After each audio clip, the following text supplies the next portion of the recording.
A very good morning, children.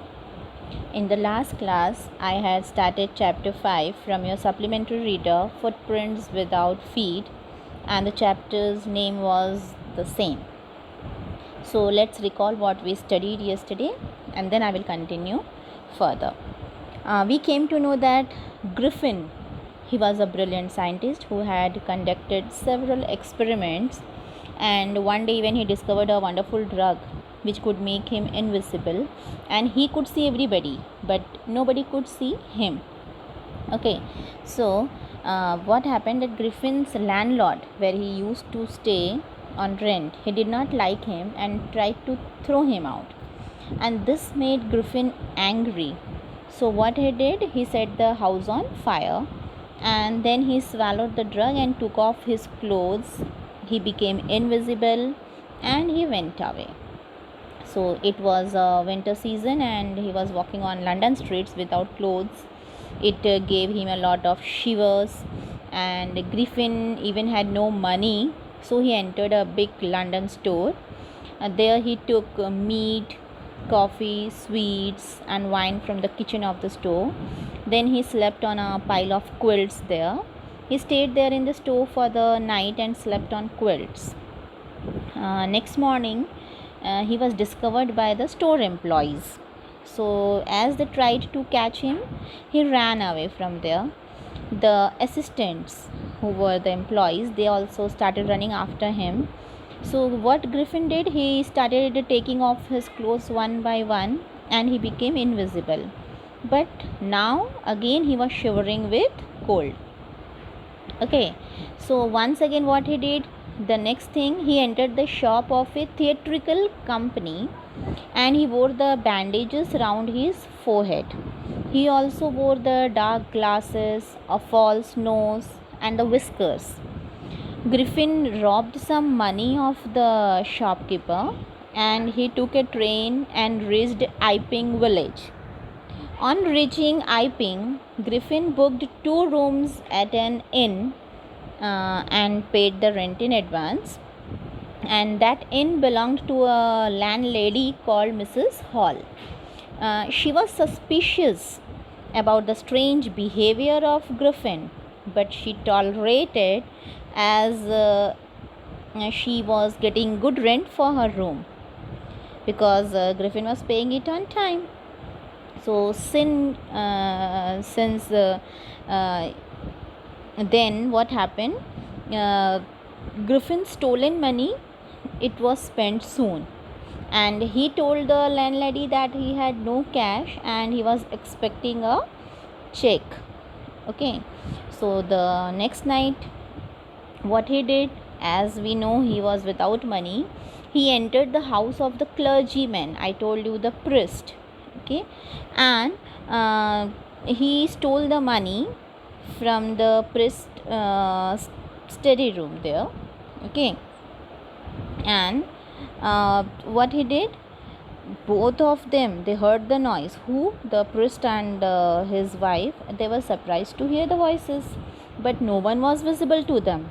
The room was empty. Even then the money was stolen, isn't it?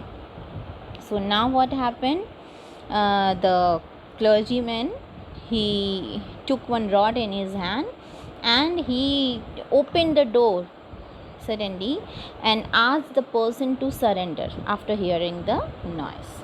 Okay, so till here I had completed yesterday, so let's proceed further today. Now what happens then, to his amazement, he realized that the room appeared to be empty. He and his wife looked under the desk and behind the curtains and even up the chimney. There wasn't a sign of anybody, yet the desk had been opened and the housekeeping money was missing. Extraordinary affair, the clergyman kept saying for the rest of the day. But it was not as extraordinary as the behavior of Mrs. Hall's furniture a little later that morning. So now what happened, children? Amazement means surprise. So really clergyman was a lot surprised, and he realized that though there were noises, still the room was empty, no one was there. So they started searching the person who might be there. Okay, so he and his wife, they started looking under the desk, then even they looked behind the curtains, and even they searched up the chimney, but they never found any sign of a person. Okay, and what they found there strange, the desk was open. Okay, and the housekeeping money was missing. Okay, the extra money to maintain the house, that is housekeeping money, that money was missing. So the clergyman, the poor fellow, he kept on saying the whole of the day, really it's very strange. What was it? Nobody was visible, still the money was being stolen. Okay, so the whole day he was in that dilemma that who might be there. But now what happened? It was not as extraordinary as the behavior of Mrs. Hall's furniture a little later that morning. That morning itself, this strange thing happened, okay, in the priest's house. But little later only in that morning, something extraordinary, something strange began to happen in Mrs. Hall's room. Okay, what sudden changes took place? Behavior is means here the conduct of all the furniture in Mrs. Hall's room. It started behaving something strange, the furnitures. Okay, so what happened? The landlord and his wife were up very early and were surprised to see the scientist's door wide open. Usually it was shut and locked, and he was furious if anyone entered his room. The opportunity seemed too good to be missed. They peeped round the door, saw nobody, and decided to investigate. The bedclothes were cold, showing that the scientist must have been up for some time. And stranger still, the clothes and bandages that he always wore were lying about the room. So, what happened in Mrs. Hall's house?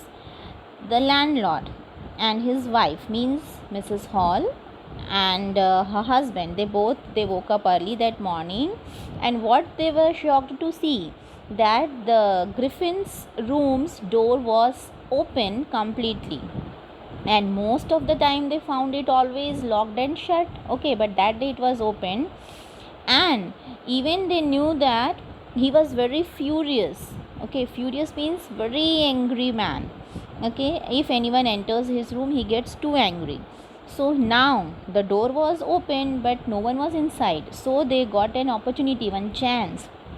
Okay, they didn't want to miss that chance to just find out, to investigate, means to find out everything what was going on in that room. Okay, so they didn't miss that opportunity, so they peeped around the door, they looked into the door, they saw nobody, and they decided to just find out what was the matter.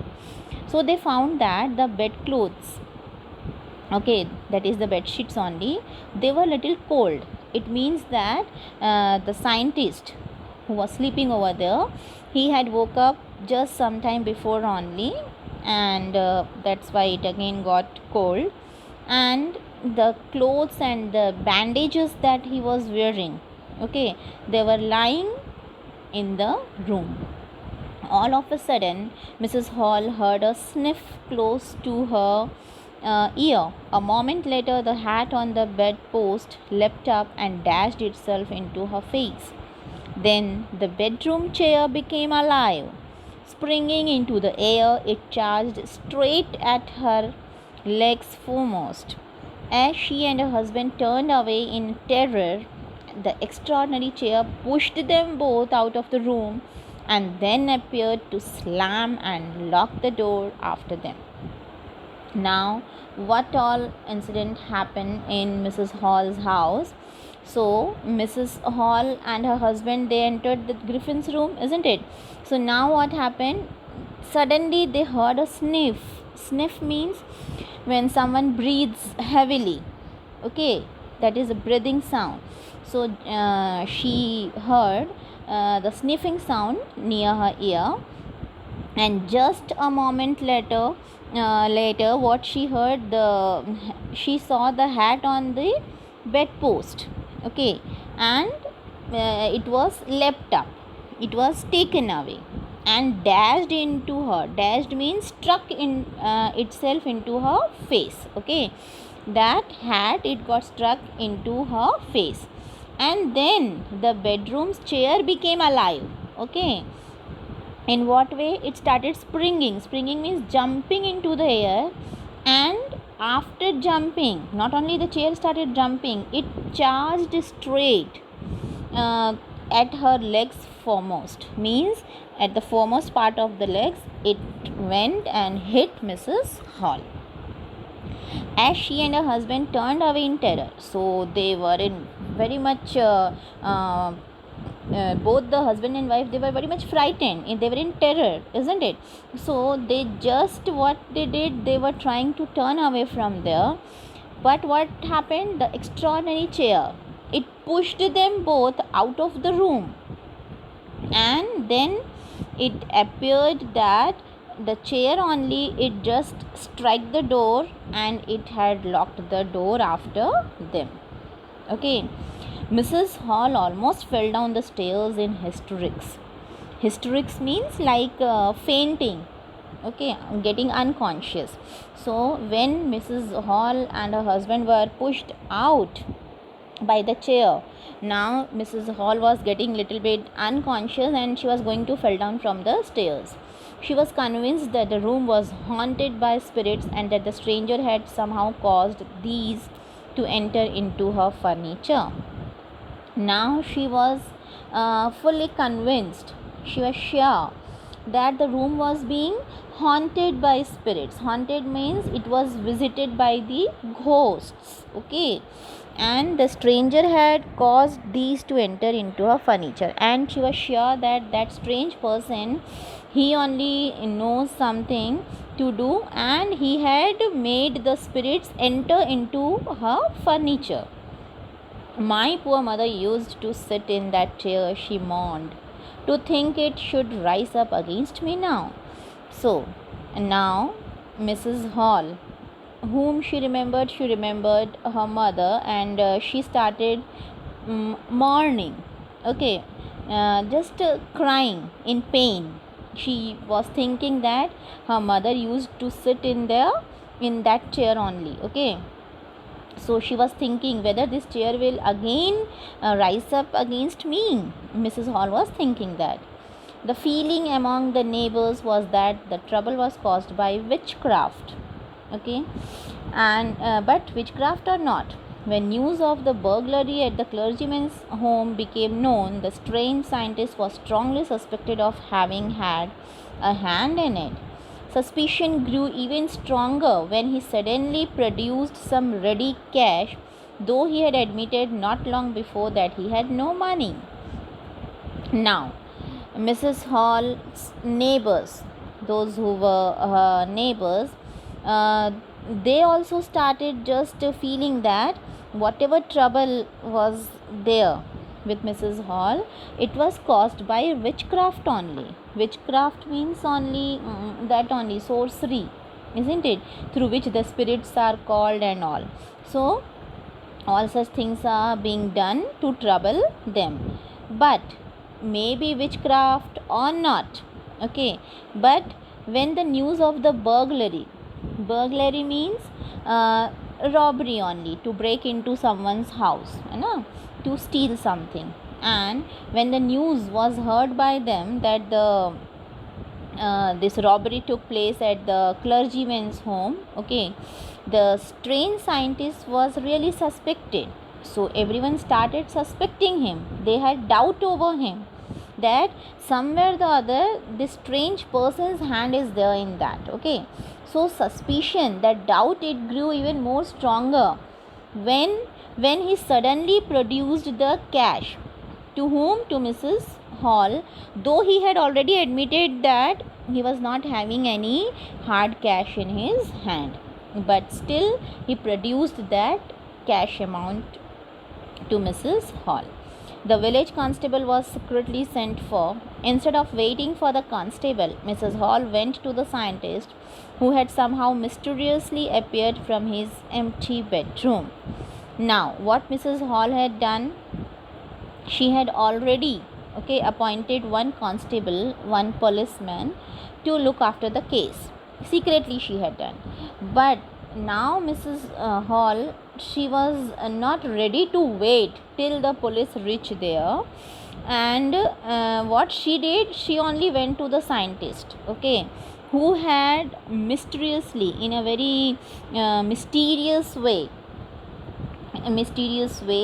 that scientist Griffin, he was there in his bedroom that time. So Mrs. Hall, without waiting for the constable to come there, she only went to that person. I want to know what you have been doing to my chair upstairs, she demanded, and I want to know how it is you came out of an empty room and how you entered a locked room. Now, Mrs. Hall had complete suspicion, that is doubt, on this strange person. So she entered in the Griffin's bedroom and she started querying, okay, asking him the questions, that she wants to know that what he was doing with her chairs upstairs, okay, and just she wanted to know that though this room was empty, okay, so how you entered that locked room, how it's possible, this room was locked by me, so how it was possible that you entered this room. The scientist was always quick tempered, and now he became furious. Quick tempered means one who loses the temper very soon, okay, who gets very angry, short tempered, you can say. And he was such a person, and now he became more angry after listening to the questions of Mrs. Hall. So, you don't understand who or what I am, he shouted. Very well, I will show you. Suddenly, he threw off bandages, whiskers, spectacles, and even nose. It took him only a minute to do this. The horrified people in the bar found themselves staring at a headless man. So when this Griffin, the stranger, he became very angry. So he shouted at Mrs. Hall and said that, okay, it means that you never understood that who am I and what I am doing. So what he did, he took out all his things, whatever he was wearing, if you remember, all the bandages, his whiskers, even his that spectacles, dark spectacles he was wearing, and that false nose, okay, which he had what he had stolen from the theatrical company, isn't it? So he, within a minute, he took out everything, and the people there, they were afraid seeing all this, horrified in that bar, and they found themselves staring at a headless man. And now who was there? A man without head was standing in front of them, okay, because that part only he did uncovered, okay. So the man was now seen headless one. Mr. Jaffers, the constable, now arrived and was quite surprised to find that he had to arrest a man without a head. But Jaffers was not easily prevented from doing his duty. If a magistrate's warrant ordered a person's arrest, then that person had to be arrested with or without his head. Now, Mr. Jaffers, who was he? He was a constable, okay. So when he arrived, the police arrived, he was even shocked to find that he has to arrest a man without a head, okay. But he was dedicated to his duty, okay, and he thought that anyhow, if he had got the warrant means, an order from the court to arrest the criminal, isn't it, or the person who had done something wrong. So he thought that if he had got the warrant, okay, to arrest that person, then with or without head, in any of the way, he has to do that. There followed a remarkable scene as the policeman tried to get hold of a man who was becoming more and more invisible as he threw off one garment after another. Finally, a shirt flew into the air, and the constable found himself struggling with someone he could not see at all. Some people tried to help him, but found themselves hit by blows that seemed to come from nowhere. Now, see what happened. So, there was a remarkable scene now going on, okay, which can't be forgotten any time. As soon as the policeman, okay, he tried to arrest that stranger Griffin, isn't it? And what that fellow did, he started becoming more and more invisible. In what way? He started taking out, removing his clothes one after the another. First, finally, okay, all the clothes he started removing. Now finally, what happened? A shirt flew into the air. He just took out his shirt and threw it, and the constable was really finding himself, he was struggling a lot, okay, because he had to arrest a person whom he couldn't see at all. He was not able to see that man. So many the people who have gathered there, they tried to help him, but what happened? But they were being hit by the blows. The stranger was hitting them, okay, with his hand, and that also only the hands could be seen, just hitting the persons who were helping the constable, and no one else was seen there. In the end, Jaffers was knocked unconscious as he made a last attempt to hold on to the unseen scientist. And at last, this poor fellow Jaffers, the constable, he was also struck unconscious. He became senseless, okay, by what? By the hits of the stranger. When he was going to make his last attempt to catch or to arrest that stranger, okay, that unseen scientist, he also got unconscious, senseless he became. Now what happens? There were nervous, excited cries of "Hold him!" but this was easier said than done. Griffin had shaken himself free and no one knew where to lay hands on him. So, from everywhere, the people who were gathered there, they started shouting that hold him, catch him, don't leave him, okay. But it was really very difficult to be done than to be said. It was easy to say that hold him, but really it was difficult for the one who had to catch him, isn't it? So now Griffin had completely freed himself from everyone, and no one even knew, okay, that where to lay hands on him, means how to catch him, where that person will be found.